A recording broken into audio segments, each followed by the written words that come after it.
Hello aspirants, நான் Akash R MSc agriculture. எல்லாரும் FSO exams sincere prepare பண்ணிட்டு இருப்பீங்கன்னு நினைக்கிறேன். பிகாஸ் நோட்டிஃபிகேஷன் ப்ளீஸ் சீக்கிரத்திலே வரப்போகுது. ஸோ ப்ரிப்பரேஷன் ஸ்ட்ரென்தன் பண்ணுங்க. நம்ம ஃபீனிக்ஸ் அகாடமி ஒரு புது ஸ்டெப் எடுத்திருக்கு. அதுதான் கரண்ட் அஃபேர்ஸ். கோர் சப்ஜெக்ட்ஸ் நீங்க எவ்வளவு இம்பார்ட்டன்ஸ் கொடுத்து படிக்கிறீங்களோ அதை விட இம்பார்ட்டன்ட்டா நீங்க கரண்ட் அஃபேர்ஸ்க்குமே ஃபோக்கஸ் கொடுக்கணும். கரண்ட் அஃபேர் நியூஸா மட்டும் பார்க்காம அது எந்த ரெகுலேஷன்ஸ் கீழே வருது, அந்த பர்டிகுலர் நியூஸ் எப்படி வந்து எந்த ரெகுலேஷன்ஸ் எப்படி அஃபெக்ட் பண்ணுது, அது எந்த செக்ஷன் கீழே வருது, அது எஃப்எஸ்ஓ எப்படி இன்ஃபுளுன்ஸ் பண்ணுது, எஃபிஓ எப்படி இன்ஃபுளுன்ஸ் பண்ணுதுங்கிற எல்லாமே உங்களுக்கு எக்ஸாம் ரிலேட்டட் பாயிண்ட்ஸ் தெரிஞ்சிருக்கணும். அது உங்களுக்கு நல்லா தெரியணுங்கிறதுக்காக தான் நம்ம அகாடமி இந்த புது ஸ்டெப்பை கையில் எடுத்திருக்கு. அந்த சீரீஸ்ல செகண்ட் வீடியோ தான் அது. ஆல்ரெடி ஃபர்ஸ்ட் வீடியோ போட்டிருப்பேன், அந்த வீடியோ பார்க்காதவங்க பார்த்துருவாங்க. இப்போ இந்த வீடியோல நம்ம எஃப்எஸ்எஸ்சி எடுத்திருக்கிற ஒரு ஆக்ஷன் பத்தி பார்க்க போறோம். அது எங்கன்னா ஓல்டு மங்க் ரம் கேள்விப்பட்டிருப்பீங்க. அந்த ரம் இருக்கிற விஷயத்துல சம்திங் அது வந்து எஃப்எஸ்எஸ்சி ஒரு ஆக்ஷன் எடுத்திருக்கு. அது என்ன ப்ராப்ளம், அது எஃப்எஸ்எஸ்சி என்ன ஆக்ஷன் எடுத்திருக்கு, இது எக்ஸாம்ஸ் ரிலேட்டடா இது என்னென்ன பாயிண்ட்ஸ் வரும், இது என்ன ரெகுலேஷன் வரும், என்ன செக்ஷன்ஸ் வரும், என்ன ஆக்ட் வரும், எல்லாத்தையும் நம்ம இதை பார்க்க போறோம். ஓகே, ஸோ வீடியோக்குள்ள போகலாம். நல்லா கவனிங்க. ஏதாவது டவுட்ஸ் இருந்தா உடனே கமெண்ட்ஸ்ல கேளுங்க. ஓகே, ஃபர்ஸ்ட் எஃப்எஸ்எஸ்சியோட ஆக்ஷன் என்ன தப்பு நடந்திருக்கு அப்படின்னா, எல்லாருக்குமே ஓல்டு மங்க் அப்படிங்கிற அந்த ரம் பிராண்ட் தெரியும். ஓகே, இந்த ஒரு ஆல்கஹால் பிராண்ட். ஸோ என்ன எஃப்எஸ்எஸ்சி என்ன ஆக்ஷன் எடுத்திருக்குன்னா, ஒரு 3 ஓல்டு மங்க் வேரியன்ஸ் இருக்கு. என்னன்னா Old Monk the legend, Old Monk gold reserve, அப்புறம் Old Monk triplex matured rum அப்படின்னு இருக்கு. அங்க ஒரு இன்ஸ்பெக்ஷன் நடந்திருக்காங்க. அந்த பர்டிகுலர் ஓல்டு மங்க் அந்த பர்டிகுலர் அந்த ஆல்கஹால்ஸ் என்ன இன்ஸ்பெக்ட் பண்ணிருக்காங்கன்னா, சாம்பிளிங் அண்ட் லெபார்டரி டெஸ்டிங் பண்ணிருக்காங்க. என்ன கர்சன்ஸ் வந்து எஃப்எஸ்எஸ்சி சொல்லியிருக்காங்க அப்படின்னா, ஃபிளேவரிங் இஷ்யூ. அந்த பர்டிகுலர் ரம்முக்குன்னு ஒரு ஃபிளேவர் இருக்கும் இல்லையா, அதுல ஏதோ ஒரு ஃபிளேவரிங் இஷ்யூ சொல்லியிருக்காங்க. அப்புறம் ப்ராடக்ட் ரெப்ரஸன்டேஷன், அதாவது தயாரிப்பு அந்த எந்த முறையில் அவங்க தயாரிக்கிறாங்களோ அதுல ஆக்சுவலா ஒரு டவுட் கேட்டிருக்காங்க. அது ஒரு கன்சர்ன் கொண்டு வந்திருக்காங்க. அப்புறம் 7 years blended. இந்த 7 years blended என்ன எக்ஸ்பிளைன் பண்றேன். ஓகே, இந்த எல்லா ஆக்ஷன்ஸ் இந்த எஃப்எஸ்எஸ்சிக்கு எதிர்க்க ஆக்ஷன்ஸ் இது எல்லாமே எதுக்கு ஒரு ரெகுலேஷன் கீழே வருது அப்படின்னு பாத்தீங்கன்னா, இந்த ரெகுலேஷன் தான். அதாவது food safety and standard alcoholic beverages regulation 2018. So இந்த இயரை பார்த்துக்கோங்க. ஓகேவா? ஸோ எக்ஸாம்பிள் கேட்கலாம், இந்த பர்டிகுலர் ரெகுலேஷன் வந்து எந்த இயர்ல வந்ததுன்னு கேட்கலாம். ஓகே, ஸோ இந்த இயரை பார்த்துக்கோங்க. இந்த எஃப்எஸ்எஸ்சி எடுத்துக்கிற இந்த ஆக்ஷன் இந்த ரெகுலேஷன் கீழே தான் வருது. ஸோ என்ன பிரச்சனை மேல பார்ப்போம். ஓகே, ஃபர்ஸ்ட் இப்போ நம்ம நார்மலா ரம்னா என்ன அப்படின்னு பார்ப்போம். வாட் இஸ் ரம் அப்படின்னா, ரம் அப்படிங்கிறது ஆல்கஹால் எல்லாருக்குமே தெரியும். ரம்ங்கிற அந்த ஒரு பர்டிகுலர் ஆல்கஹால் எந்த ப்ராசஸ் மூலமா வருது அப்படின்னா, ஃபர்ஸ்ட் வந்து ஒரு நார்மலான இருக்கிற நார்மலா ரம் வந்து என்ன ப்ராசஸ் இருக்கு அப்படின்னு பாத்தீங்கன்னா, ஃபர்ஸ்ட் சுகர் கேன் இருக்கு, இல்ல மொலாசஸ் இருக்கு. சுகர் கேன் வந்து ஃபெர்மெண்ட் பண்றாங்க. ஸோ அந்த சுகர்ஸ் வந்து ஆல்கஹாலா கன்வெர்ட் ஆகுது. அந்த ஆல்கஹாலா கன்வெர்ட் ஆன ஆல்கஹால் டிஸ்டிலேஷன் பண்றாங்க, அதாவது காய்ச்சி வெடிக்கிறாங்க. ஸோ டிஸ்டிலேஷன் பண்ணதுக்கு அப்புறம் அதுல ரம் ஸ்பிரிட் கிடைக்குது, ரம் ஸ்பிரிட். ஓகே, அது வந்து மெச்சூர் ஆக்குறாங்க. அது ரொம்ப நாளைக்கு வந்து முதிர் ஊட்டுதுன்னு சொல்லுவாங்க. அந்த ரம்மை வந்து எடுத்ததுக்கு அப்புறம் அது ஓரமா வச்சிருவாங்க. ஸோ அது ரொம்ப நாள் மெச்சூர் ஆனதுக்கு அப்புறம் ஃபைனலா வந்து பிளெண்டிங் பண்ணுவாங்க. ஓகே, அதாவது இந்த மாதிரி நிறைய ரம் நிறைய இடத்துல வச்சிருப்பாங்க. இப்போ வந்து ஒரு பேரல் ஒரு ரம் இருக்கும், இன்னொரு பேரல்ல வேற ரம் இருக்கும். அதாவது டிஃப்ரெண்ட் டைம்ல போட்ட அந்த ரம்ஸ் இருக்கும். ஸோ இது எல்லாத்தையுமே பிளெண்ட் பண்ணுவாங்க. ஸோ கடைசியா ரம் வந்துடும். இதுதான் நார்மலா பொதுவா ரம் தயாரிக்கிற ப்ராசஸ். ஓகே, இதுதான் எஃப்எஸ்எஸ்சியுமே சொல்லுது. எஃப்எஸ்எஸ் ஸ்டாண்டர்ட் சொல்றமே இதுதான். Rum is the distilled alcoholic beverage made from fermented sugarcane juice or sugarcane molasses and other sugarcane products. இப்ப நாளைக்கே ஒரு கேள்வி வந்தா ரம் வந்து எதுல தயாரிக்கிறாங்க அப்படின்னா, அது வந்து சுகர்கேன் ஜூஸ், சுகர்கேன் மொலாசஸ் எல்லாம் தெரிஞ்சு தயாரிக்கிறாங்க அப்படிங்கிற எக்ஸாம்ஸ் தான் உங்களுக்கு தெரியும். எக்ஸாம் எழுதலாம், மேபி எக்ஸாம்ஸ்ல கேட்கலாம், ரம் வந்து எதுல இருந்து ப்ரொடியூஸ் பண்றாங்க அப்படின்னா, அது ஆல்கஹால் தான். அதை ப்ரொடியூஸ் பண்ற சுகர்கேன், மெயினா சுகர்கேன் ப்ராடக்ட்ஸ்ல இருந்து. ஓகே, இதுல ஒரு கொஸ்டின் பாக்குறோம். நெக்ஸ்ட் என்ன பாயிண்ட் அப்படின்னா, இப்ப ரம் என்னன்னு பார்த்துச்சு. இதுக்கப்புறம் ஒரு டேர்ம் வருது, என்ன நியூட்ரல் ஸ்பிரிட் அப்படின்னு ஒரு டேர்ம் வருது. நான் ஏதோ சொல்றேன்னா, இந்த நியூஸை பத்தி டீட்டெயிலா எக்ஸ்பிளைன் பண்றதுக்கு முன்னாடி அதில் வர டேர்ம்ஸ் நான் எக்ஸ்பிளைன் பண்ணிருக்கேன். ஓகே, நியூட்ரல் ஸ்பிரிட் அப்படின்னா, நியூட்ரல் ஸ்பிரிட்னா plain or highly purified alcohol. அதாவது எந்த ஒரு ஃபிளேவருமே கலக்காம ஜஸ்ட் அது ஒரு 100% ஆல்கஹால் அவ்வளவுதான். அது பிளெயினா இருக்கும், எந்த டேஸ்டும் இருக்காது, எந்த ஃபிளேவரும் இருக்காது, எந்த ஆர்டரும் இருக்காது, ஒரு ஸ்மெல்லும் இருக்காது. ஸோ ஒரு ஹைலி பியூரிஃபைட் ஒரு பிளெயினான ஆல்கஹால். ஓகே, ஸோ நார்மலா ஒரு அக்ரிகல்ச்சர் மெட்டீரியல் இருக்கும், அக்ரிகல்ச்சர் லிக்னோசெல்லுலோஸ் மெட்டீரியல்ஸ் இருக்கும். அதை வந்து ஃபெர்மெண்ட் பண்றாங்க. ஃபெர்மெண்ட் பண்ணதுக்கு அப்புறம் வர ஆல்கஹால் ரிப்பீட் டிஸ்டிலேஷன் பண்ணி ஃபைனலா அந்த நியூட்ரல் ஸ்பிரிட் எடுக்கிறாங்க. அது எந்த ஒரு ஃபிளேவருமே இருக்காது. It has very little taste, flavour, smell and colour. Okay, so it act as the base. இது ஒரு பேஸா இருக்கும். இதை வச்சுதான் நிறைய ஆல்கஹால் பெவரேஜஸ் ரெடி பண்ணுவாங்க. அதாவது இப்படி ஸ்பிரிட்டா எடுத்ததுக்கு அப்புறம் அந்த ஸ்பிரிட்ல ஃபிளேவர்ஸ் ஆட் பண்ணுவாங்க. இப்போ எக்ஸாம்பிளுக்கு விஸ்கி அப்படின்னு எடுத்துக்கிட்டீங்கன்னா, அந்த விஸ்கிக்கான ஃபிளேவரிங் ஏஜென்ட்ஸ் இருக்கும். அதை அந்த பர்டிகுலர் அந்த ஸ்பிரிட்ல கலந்து அது விஸ்கியா கொண்டு வருவாங்க. ரம்ம கூட இப்படி தயாரிக்கலாம். இப்ப நார்மலா நம்ம முன்னாடி பார்த்த ப்ராசஸ்ல நார்மலா ரம் இப்படிதான் தயாரிப்பாங்கன்னு பார்த்தோம். ஓகே, அது அவங்க தயாரிக்கும் போதே ரம்மா தயாரிச்சிருவாங்க. பட் இந்த மாதிரி நியூட்ரல் ஸ்பிரிட்டா வந்து எடுக்கிறவங்க, நியூட்ரல் ஸ்பிரிட் எடுத்ததுக்கு அப்புறம் அந்த ஸ்பிரிட்ல அந்த ரம்முக்கான ஃபிளேவர்ஸ் இருக்கும். அந்த ரம் அந்த ஃபிளேவர் அந்த டேஸ்ட் கொடுக்கறதுக்கான சில ஃபிளேவரிங் அண்ட் கலரிங் ஏஜென்ட்ஸ் இருக்கும். அந்த ஏஜென்ட்ஸை ஆட் பண்ணி அந்த நியூட்ரல் ஸ்பிரிட்டை ரம்மாவும் மாத்துவாங்க. இப்படியே ரம் தயாரிப்பாங்க. ரம்ம 2 விதமா தயாரிப்பாங்க. ஒண்ணு வந்து நம்ம முன்னாடி பார்த்த அந்த ப்ராசஸ். ஓகே, நார்மலா ரம் தயாரிக்கிற ப்ராசஸ். சுகர் கேன் ஜூஸ்ல இருந்து முன்னாடி தயாரிக்கிற ப்ராசஸ் நார்மலா சுகர் கேன் ஜூஸ்ல இருந்து ஃபைனலா ரம் தயாரிப்பாங்க. இது நேச்சுரலாவே இந்த ப்ராசஸ் வந்து ஃபைனலாவே ரம் வந்துரும். பட் இந்த ப்ராசஸ் வந்து நியூட்ரல் ஸ்பிரிட் இருக்கு இல்லையா, அதுல முதல்ல தயாரிப்பாங்க. இந்த நியூட்ரல் ஸ்பிரிட்ல ஃபிளேவர்ஸ் ஆட் பண்ணி ரம்மா மாத்துவாங்க. ஓகே, சோ இப்ப எஃப்எஸ்எஸ்ஐ என்ன சொல்லிருக்கு அப்படின்னா, எஃப்எஸ்எஸ்ஐ ஓன் ரம் ஸ்டாண்டர்ட் பர்மிட்ஸ் என்ன சொல்றாங்க அப்படின்னா, அதாவது எஃப்எஸ்எஸ்ஐ ஸ்டாண்டர்ட் வந்து ரம்ம வந்து எப்படி எப்படிலாம் உருவாக்கலாம் அப்படிங்கறத பர்மிட் பண்றாங்க அப்படின்னா, ஃபர்ஸ்ட் வந்து use of neutral rectified distilled spirit. அதாவது நம்ம இங்க பார்த்த இந்த neutral spirit of the agriculture origin, அதாவது அக்ரிகல்ச்சர் வேஸ்ட் அந்த அக்ரிகல்ச்சர் ப்ராடக்ட்ஸ் வச்சு நம்ம இந்த ரம்ம தயாரிச்சிருவாங்க. ஓகே, அப்படியும் நம்ம தயாரிக்கலாம். ஃபர்ஸ்ட் ப்ராசஸ் நார்மலாவும் நம்ம ரம் தயாரிக்கலாம், இந்த இந்த நியூட்ரல் ஸ்பிரிட்ல இருந்து ரம் தயாரிக்கலாம். சோ எஃப்எஸ்எஸ்ஐ அப்படி தயாரிக்கிறத பர்மிட் பண்ணுது. ஓகே, சோ இங்க பிரச்சனை நியூட்ரல் ஸ்பிரிட் வந்து இல்லீகல் கிடையாது. நியூட்ரல் ஸ்பிரிட்ல இருந்து ரம் கொண்டு வரது இல்லீகல் கிடையாது. நியூட்ரல் ஸ்பிரிட்லயுமே நாம வந்து ஆக்சுவலா ரம் கொண்டு வரலாம். ஆனா இங்க எது இல்லீகல் அப்படின்னா, இது ஒருவேளை நான் நியூட்ரல் ஸ்பிரிட்ல இருந்து எடுத்து அதுல ஃபிளேவர்ஸ் ஆட் பண்ணி ரம்மா விற்கிறேன். ஓகே, இப்படி விற்கப்பட்ட ரம்ல நான் வந்து இல்ல இது வந்து நேச்சுரலா ப்ரொடியூஸ் ஆன ரம்னு நான் ஸ்டிக்கர் போட்டு விட்டேன்னா அது இல்லீகல். புரியுதா? நான் வந்து அந்த லேபிளிங்ல நான் சொல்லிடணும் இது வந்து நான் நியூட்ரல் ஸ்பிரிட்ல இருந்து ரம்மா கொண்டு வந்தது அப்படின்ட்டு. இதுல நான் நேச்சுரலியா தயாரிக்கிற அந்த ரம் ப்ராசஸ் நான் தயாரிச்சேன் அப்படின்னா அது அந்த மாதிரி லேபிள் பண்ணணும்.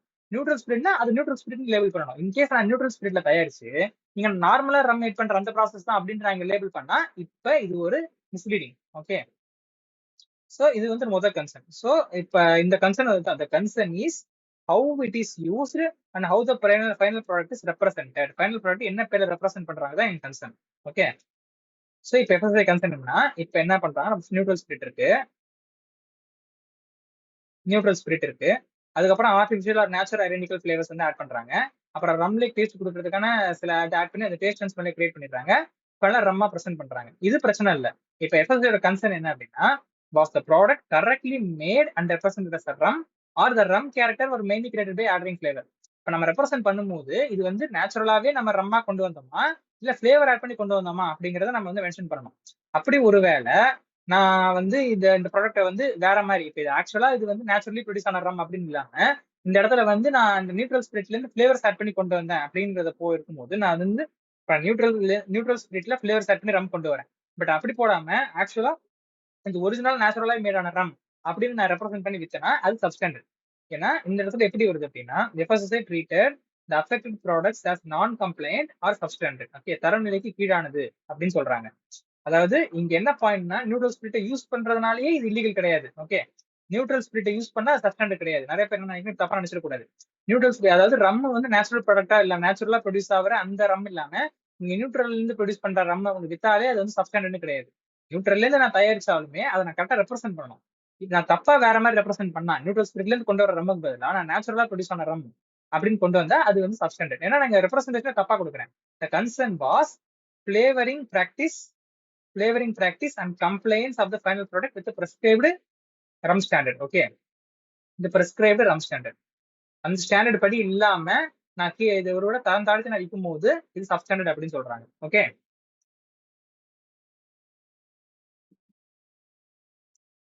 நெக்ஸ்ட் இது இல்ல இது வந்து ஒரு ப்ராப்ளம். ஃபர்ஸ்ட் எப்படி அது நியூட்ரல் ஸ்பிரிட்டா இல்லனா அது நேச்சுரலி மேட் அந்த நேச்சுரலி ஒரிஜின் ஸ்பிரிட்டா சார் நேச்சுரலி மேட் ரம்மா இல்ல அது நியூட்ரல் ஸ்பிரிட்ல இருந்து வந்த ரம்மாங்கிறது முதல் இஷ்யூ.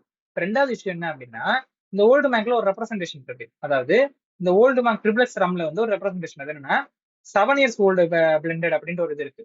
ஓகே, அப்படிங்கிறது வந்து இந்த 7 இயர்ஸ் ஓல்டு பிளெண்டட் அப்படின்னா என்னன்னு நான் சொல்றேன். முதல்ல பிளெண்டட்னா என்னன்னு பார்ப்போம். ஓகே, ஃபர்ஸ்ட் இந்த இஷ்யூ என்ன அப்படின்னா ஃபர்ஸ்ட் இப்ப நம்ம எஃப்எஸ்ஐ வந்து இன்வெஸ்டிகேட் பண்ணிருக்காங்க. அந்த ரம்மை இன்வெஸ்டிகேட் பண்ணும்போது அந்த ரம்ல வந்து நியூட்ரல் ஸ்பிரிட் இருக்குல்ல, நியூட்ரல் வந்து அன்மெச்சூர்டு ஸ்பிரிட்டோட மேஜர் போர்ஷனா இருக்கு. நியூட்ரல் ஸ்பிரிட் வந்து மேஜர் போர்ஷனா இருக்கு. 95% நியூட்ரல் ஸ்பிரிட் இருக்கு.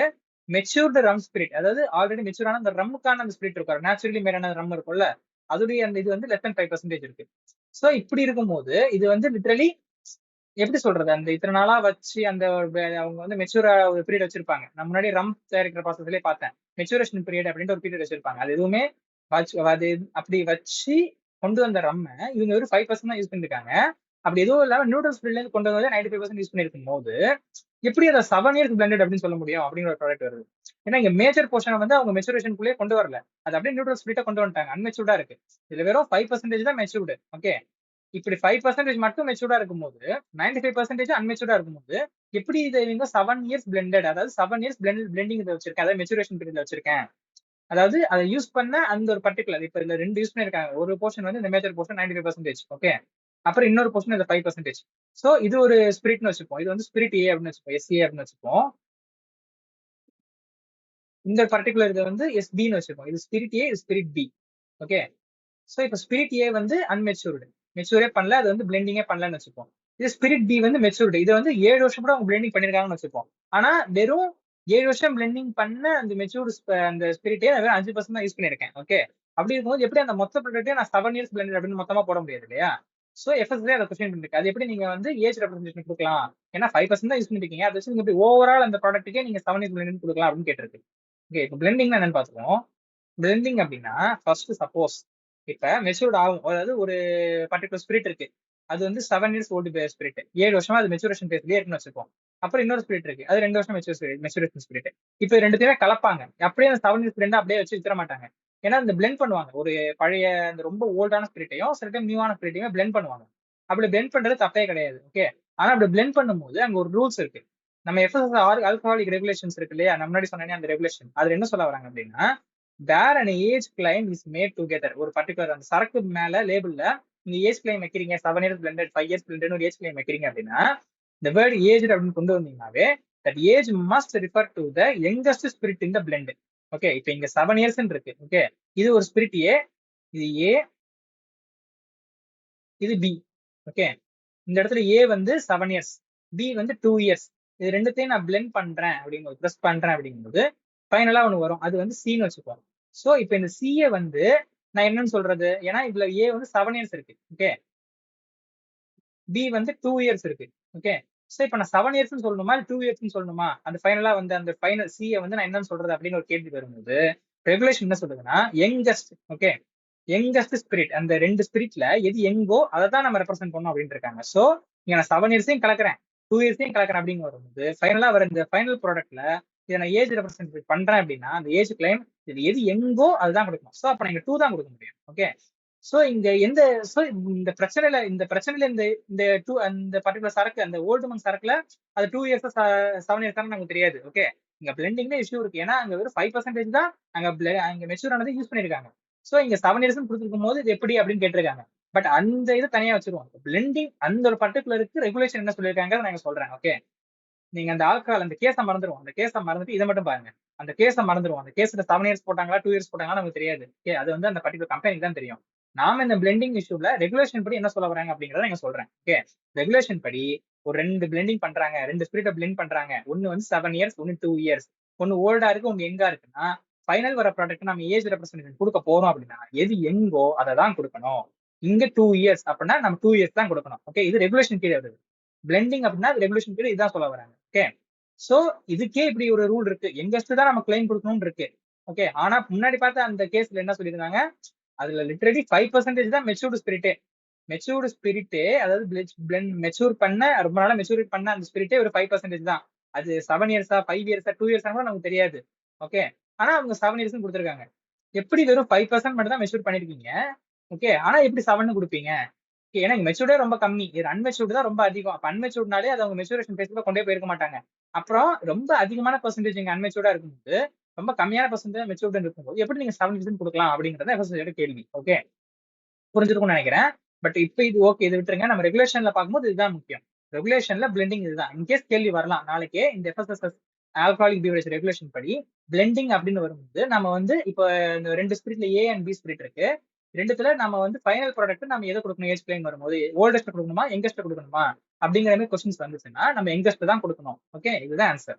ஸோ எக்ஸாம்பிள் பார்க்கும்போது 7 இயர்ஸ் ஸ்பிரிட், 2 இயர்ஸ் ஸ்பிரிட், இப்போ இங்க எங்னு வருது 2 இயர் தான். சோ நம்ம ஏஜ் கிளைம் வந்து 2 இயர் தான் கொடுக்கணும், ஓகே. அதுதான் இங்க இது ஈஸி மெமரி. ஏஜ் கிளைம் வந்து யங்கஸ்ட் கிளைம், அதாவது யங்கஸ்ட் ஏஜ் தான் நம்ம ஏஜ் கிளைம் கொடுக்கணும், ஓகே. அதான் பிளெண்டிங்.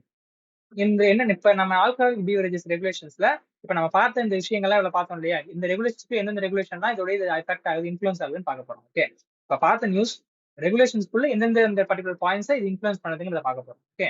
இந்த ஆல்கஹாலிக் பீவரேஜஸ் ரெகுலேஷன்ல ஃபர்ஸ்ட் ரெகுலேஷன் 1.3.5 அதுல வந்து அடிட்டிவ்ஸ் பத்தி சொல்லியிருக்காங்க. அடிட்டிவ்ஸ்னா food additives, okay. Alcoholic beverages may contain permitted additives, சேர்க்கை பொருள் அப்படிம்பாங்க. என்சைம்ஸ், ப்ராசஸிங் ஏஜ், அடிட்டிவ்ஸ் எல்லாமே கலக்கலாம். ஓகே, அடிட்டிவ்ஸ் கலக்கலாம், கலக்கக்கூடாதுன்னு கிடையாது, அடிட்டிவ்ஸ் கலக்கலாம், ஆனா அது பிரெஸ்கிரைப்ட் லெவல்ல இருக்கணும். ஓகே, நெக்ஸ்ட் வந்து ரெகுலேஷன் 1.3.6ல என்ன சொல்றாங்க அப்படின்னா மெச்சூர்டுனா இப்ப alcohol beverage is labelled matured, it must be matured at least 1 year. Okay, இப்போ ஒரு ஆல்கஹால் வந்து மெச்சூர்டு ஆல்கஹால் அப்படின்னு சொல்றாங்கனாலே அப்ப அது வந்து மினிமம் 1 year ஆகுது, அது வந்து அந்த மெச்சூரேஷன் டெஸ்ட்ல இருக்கணும். ஓகே, வெறும் matured, this alcohol is matured, அப்ப நார்மலா அந்த லேபிள்ல டேக் கொண்டு வராங்க, மெச்சூர்டு அப்படின்னு டேக் கொண்டு வராங்கன்னா மினிமம் அது 1 year ஆகுது மெச்சூர் ஆயிருக்கணும். Okay, for at least 1 year in oak or other suitable wooden barrel, other suitable wood packs or barrel அப்படிம்பாங்க. ஓகே, அதாவது வுட்லயோ இல்லைன்னா வேற ஏதாவது சூட்டபிளான பேரல்லையோ மினிமம் 1 year ஆகுது இருந்திருந்தா தான் அந்த பர்டிகுலர் ஆல்கஹாலை நீங்க மெச்சூர்டுனே சொல்ல முடியும் அப்படிங்கிறது இந்த ரெகுலேஷன். ஓகே, அடுத்து வந்து ஏஜ் கிளைம், நான் முன்னாடி பார்த்ததுதான். when alcoholic beverage is labeled age, the stated age must correspond to the youngest spirit in the blend. Okay, அந்த பிளெண்ட்ல எது வந்து யங்கஸ்ட் ஸ்பிரிட்டோ அதோட தான் நம்ம அந்த ஏஜ் தான் நம்ம அந்த ஃபைனல் ப்ராடக்ட்டுமே ஏஜா கொடுக்கணும். ஸோ இதான் ஏஜ் கிளைம். ஃபைனல் டெஸ்டிங், அது என்ன ரெகுலேஷன், இந்த டெஸ்டிங் என்ன ரெகுலேஷன் வருதுன்னா, சார் ரெகுலேஷன் என்ன டெஸ்டிங் வேணும்னா, the testing must be carried out according to the prescribed FSSAI manual of methods of analysis. Alcoholic beverages நீங்க டெஸ்ட் பண்ண போறீங்க, அதாவது அது எந்த அதுல வந்து எவ்வளவு அளவு மெச்சூர்ட் இருக்கு, எவ்வளவு அளவு அன்மெச்சூர்டா இருக்கு, இல்ல எவ்வளவு அளவு நியூட்ரல் ஸ்பிரிட் இருக்கு, அது எவ்வளவு வருஷத்துக்கு அது மெச்சூர் ஆயிருக்கு அப்படிங்கறத நீங்க டெஸ்ட் பண்ண போறீங்க அப்படின்னா அதுக்குன்னு ஒரு மேனுவல் இருக்கு. அந்த மேனுவல் தான் FSSAI manual of methods of analysis. Okay, I think மறக்கணும்னு நினைக்கிறேன். நீங்க பாருங்க, FSSAI manual of methods of analysis அப்படிங்கிற இந்த ஒரு பர்டிகுலர் மேனுவல் அவங்க யூஸ் பண்ணி தான் டெஸ்டிங் பண்ணணும். ஓகே, ஆல்கஹாலிக் பீவரேஜஸ்க்குமே இதுதான் இந்த பர்டிகுலர் கேஸ் ரிலேட்டடா இந்த ரெகுலேஷன்ஸ்ல வர பாயிண்ட்ஸ். இந்த பாயிண்ட்ஸ் எல்லாம் நான் நோட் பண்ணிக்காங்க, இந்த பாயிண்ட்ஸ் தான் எக்ஸாம்ஸ் முக்கியம். ஓகே, இப்போ முன்னாடி பார்த்தது வெறும் கதை தான், அது என்ன கேட்டுன்னு சொல்லிட்டேன். இப்ப இந்த பர்டிகுலர் ரெகுலேஷன்ஸ் என்ன சொல்லிருக்கோம் அதுதான் எக்ஸாம்ஸ் முக்கியம். ஸோ அந்த பாயிண்ட்டை நல்லா நோட் பண்ணிக்கோங்க. ஓகே, நெக்ஸ்ட் வந்து ரம்னா என்ன அப்படிங்கறது எக்ஸசைஸ் சொல்றது நான் ஆல்ரெடி சொல்லிட்டேன், இதான் இன்னொரு எக்ஸ்பிளைன் பண்றேன். The FSSAI standard says rum is made up of fermented sugarcane juice, molasses, the other sugarcane product. Okay, maybe அது இது வந்து ஃபர்ஸ்ட் பாயிண்ட், இது வந்து ஃபர்ஸ்ட் பாயிண்ட். இது ஃபர்ஸ்ட் ரம்ங்கிறது ஒன் அந்த sugarcane molasses இல்ல sugarcane productsல இருந்து வரணும். ஓகே, செகண்ட் என்ன அப்படின்னா also may also be prepared, rum வந்து first sugarcane molasses sugarcane juice இருந்து ப்ரிப்பேர் ஆயிடலாம், இன்னொரு விதமா ப்ரிப்பேர் பண்ணலாம். அது என்னன்னா may also be prepared from neutral rectified distilled spirit of agriculture origin. அந்த நியூட்ரல் ஸ்பிரிட்ல இருந்தும் எடுத்து அதுல நாம வந்து அந்த பர்டிகுலர் அந்த ஃபிளேவரிங் ஏஜென்ட் அந்த கலரிங் ஏஜென்ட்லாம் ஆட் பண்ணி அதை அந்த ரம்முக்கான டேஸ்ட் மேல கொண்டு வந்து நம்ம விற்கலாம். மெயின் பாயிண்ட், நம்ம அது மாரி விற்கிறோம் அப்படின்னா நம்ம நோட்டிஃபை பண்ணிடணும், ஓகே இது நியூட்ரல் ஸ்பிரிட்ல இருந்து கொண்டு வந்துறோம் அப்படின்னு நம்ம வந்து லேபிள்ல மென்ஷன் பண்ணிடணும். அதுதான் மேட்ரே. Okay, so it must have the characteristic taste and aroma associated with the rum, must meet the prescribed quality parameters. Okay, இதான் ரம். ரம்னா என்ன, இப்படிதான் இருக்கணும் அப்படிங்கிறது எஃப்எஸ்எஸ்ஐ சொல்லியிருக்கு. ஓகே, இப்ப இந்த எஃப்எஸ்எஸ்ஐ ஆக்ட் இருக்கு இல்லையா, இந்த ஆக்ட்ல இந்த பர்டிகுலர் கேஸ் ரிலேட்டட் என்னென்ன செக்ஷன்ஸ் வருதுன்னு பாத்துருவோம். ஃபர்ஸ்ட் வந்து நிறைய பேருக்கு சொல்லியிருக்கேன், செக்ஷன் 23. இது என்ன அப்படின்னா பேக்கேஜிங் அண்ட் லேபிளிங், அதாவது deals with requirement of packaging and labelling. Okay, இதுக்கான ஒரு இந்த பேக்கேஜிங் அண்ட் லேபிளிங்ல செக்ஷன் வெறும் இதுதான் சொல்லியிருப்பாங்க, வெறும் அதாவது பேக்கேஜிங் அண்ட் லேபிளிங் சொல்லிட்டு இதை வந்து ரெகுலேஷன்ஸ் ஃபாலோ பண்ணிருக்கணும் அப்படின்னு சொல்லியிருப்பாங்க. இந்த பேக்கேஜிங் லேபிளிங் ரெகுலேஷன்ஸ் பத்தி நீங்க டீட்டெயிலா தெரிஞ்சுக்கணும் அப்படின்னா எக்ஸாம் ரிலேட்டடா எல்லா பாயிண்ட்டுமே தெரியணும்னா நீங்க பினிக்ஸ் அகாடமில FSO கிளாஸஸ் அட்டென்ட் பண்ணுங்க, அதை எல்லாத்த பத்தியும் டீட்டெயிலா போட்டிருப்போம். ஓகே, எல்லா ரெகுலேஷன்ஸ் பத்தியும் டீட்டெயிலா போட்டிருப்போம், எல்லா ஆக்ட்ஸ் பத்தியும் டீட்டெயிலா போட்டிருப்போம். ஓகே, நெக்ஸ்ட் வந்து செக்ஷன் 24 என்ன அப்படின்னா advertisement and unfair trade practices. அதாவது இந்த செக்ஷன் மூலம் என்ன சொல்ல வராங்கன்னா we must prevent the misleading advertisements. Okay, தவறாக வழிநடத்த அட்வர்டைஸ்மெண்ட்டையும் அப்புறம் அன்ஃபேர் ட்ரேட் பிராக்டிசஸையும் பிரிவென்ட் பண்ணணும். அடுத்து செக்ஷன் 26 என்ன சொல்ல வராங்கன்னா responsibilities of FBO. The FBO must ensure that food samples complies with the FSSAI Act and regulations. நான் ஏன் சொல்றேன்னா ஃபர்ஸ்ட் இந்த பேக்கேஜிங் அண்ட் லேபிளிங், ஒருவேளை ஓல்டு மக்கள் வந்து கரெக்டா பேக்கேஜிங் அண்ட் லேபிளிங் பண்ணும்போது அது வந்து இந்த ரூல் ரெகுலேஷன்ஸ் படியா பேக்கேஜிங் பண்ணிருக்கணும். ஓகே, நெக்ஸ்ட் அதை அட்வர்டைஸ் பண்ணும்போதுமே அதை கரெக்டா அட்வைஸ் பண்ணிருக்கணும், மிஸ்லீடிங்கான அட்வர்டைஸ்மெண்ட் இருக்க கூடாது. நெக்ஸ்ட் ரெஸ்பான்சிபிலிட்டி ஆஃப் FBOன்னு வரும்போது அந்த பர்டிகுலர் கம்பெனி FSSAI ஆக்ட்ஸ் வந்து ரெகுலேஷன்ஸோட கம்ப்ளைண்ட்ஸ் ஆயிருக்கும், அதுவும் அவங்க பண்ணல. நெக்ஸ்ட் வந்து இம்ப்ரூவ்மெண்ட் நோட்டீஸ் அப்படின்னா இப்போ இப்படி ஒரு ஆக்ஷன் எடுத்திருக்கா, இப்படி ஒரு சம்பவம் நடந்திருக்கா, FSSAI என்ன பண்ணும் அப்படின்னா இம்ப்ரூவ்மெண்ட் நோட்டீஸ் கொடுக்கும். நீங்க இந்த மாதிரி ஒரு ப்ராப்ளம் இருக்கு அதை இம்ப்ரூவ் பண்ணிடுங்க அப்படின்ட்டு அது FBOக்கு, அது FBOனா ஃபுட் பிசினஸ் ஆபரேட்டருக்கு ஒரு இம்ப்ரூவ்மெண்ட் நோட்டீஸ் கொடுக்கும், ஒரு நோட்டீஸ் கொடுக்கும். issued to direct an FBO to correct the நான் கம்ப்ளைன்சஸ். அதாவது நீங்க வந்து விதிமீறல் பண்ணிருக்கீங்க, அது அந்த பண்ணிருந்த விதிமீறல் நீங்க சரி பண்ணிக்கங்க அப்படிங்கிற ஒரு நோட்டீஸை வந்து கொடுக்கும். ஓகே, அதான் இம்ப்ரூவ்மெண்ட் நோட்டீஸ். இதை யார் கொடுக்குறாங்க, இது என்ன ப்ராசஸ் அப்படிங்கறதெல்லாம் நீங்க அந்த அதாவது FSSAI அந்த ஆக்டுக்கான கிளாஸஸ் இருக்கும் பினிக்ஸ் அகாடமில, அங்க பாத்துக்கங்க, அங்க தெளிவா இருக்கும். Okay, next prohibition order. அதே மாதிரியே ப்ரொஹிபிஷன் ஆர்டர்னு இருக்கு. இப்ப ஆரம்பத்துல நாம வந்து இம்ப்ரூவ்மெண்ட் நோட்டீஸ் கொடுத்துட்டோம், நீங்க இந்த மாதிரி சட்டத்தை மீறி நடந்திருக்கீங்க, சரி சரி பண்ணிக்கங்க அப்படின்ட்டு. அப்படி சரி பண்ணாத பட்சத்துல அப்ப என்ன பண்ணுவாங்கன்னா எஃப்எஸ்எஸ்ஐ வந்து ஒரு ஆர்டர் கொடுப்பாங்க. அதான் ப்ரொஹிபிஷன் ஆர்டர். நீங்க இந்த ஒரு ஆக்ட் பண்ணிட்டு இருக்கீங்க, இப்ப நீங்க அந்த வேலையை உடனே தடுத்து நிறுத்துங்க. இப்ப நீங்க ஒரு ஃபுட் பிசினஸ் பண்ணிட்டு இருக்கீங்க, அந்த வேலையை உடனே தடுத்து நிறுத்துங்க அப்படின்னு சொல்றதான் prohibition order. provides for the prohibition of the specified food related activities under them. Okay.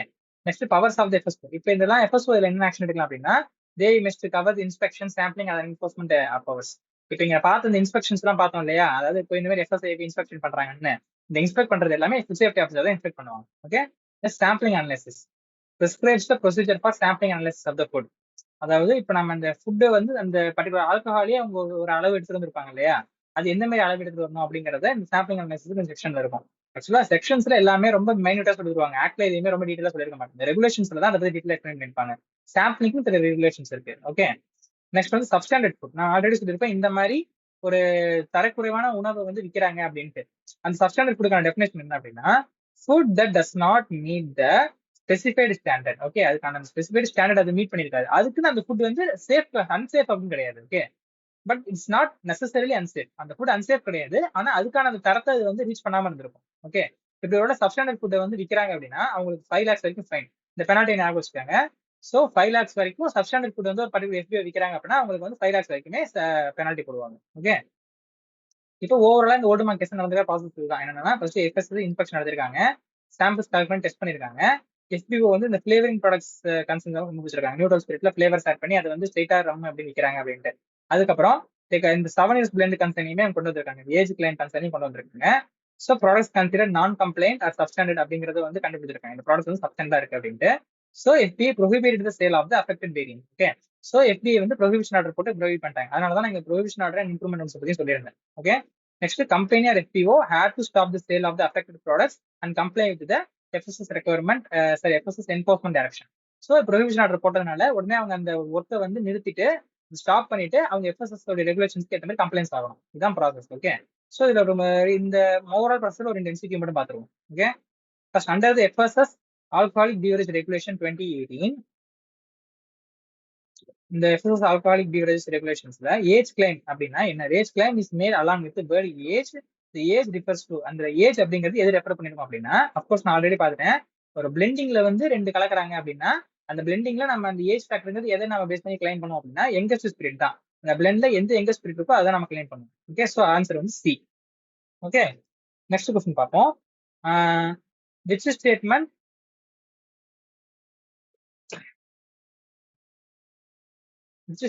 about the neutral spirit and the rum is correct under the FSA regulation? Neutral spirit rum அதுக்கான இந்த particular இந்த ரிலேஷன்ல எது வந்து correct FSA regulation படி அப்படின்னு கேட்டாங்கன்னா, FSA neutral spirit can never be used as, sorry, neutral spirit is completely, ரம்முக்கும் neutral spirit, ரம்ல நியூட்ரல் ஸ்பிரிட் எப்படி யூஸ் பண்ணலாம், அது FSA ஸ்டாண்டர்ட் படி எது அப்படின்னு கேட்டிருக்காங்க. ஓகே. ஸோ இதுக்கான ஆன்சர் வந்து ஃபர்ஸ்ட் வந்து FSA ஸ்பிரிட் இஸ் கம்ப்ளீட்லி ப்ரோஹிபிட்டட்ன்ற மாதிரி தப்பு. Okay. Neutral spirit can never be used in alcoholic டியூரேஷன்றது தப்பு. ஓகே. இந்த neutral rectified distilled spirit of agriculture origin can be used as making rum correct. Okay. நம்ம already பார்த்ததுதான். So answer is C. So that's for the video today, friends. So இப்போ நீங்க அந்த particular அந்த கேஸ்ல அது எக்ஸாம்ஸ் ரிலேட்டடா என்னென்ன பாயிண்ட்ஸ் வந்து ரெகுலேஷன்ஸ் வருதுங்கிறத பாத்துறீங்க. இது மூலமா ஒரு ரெகுலேஷன்ஸ் கிடைச்சிருக்கு. ஸோ இது இல்லாமல் பிளெண்டிங்னால என்னன்னு தெரிஞ்சிருக்கு. அந்த ஆல்கஹாலிக் பிவரேஜ் ரெகுலேஷன்ஸ் பாத்துட்டீங்க, ஒரு செக்ஷன்ஸும் பார்த்தாச்சு.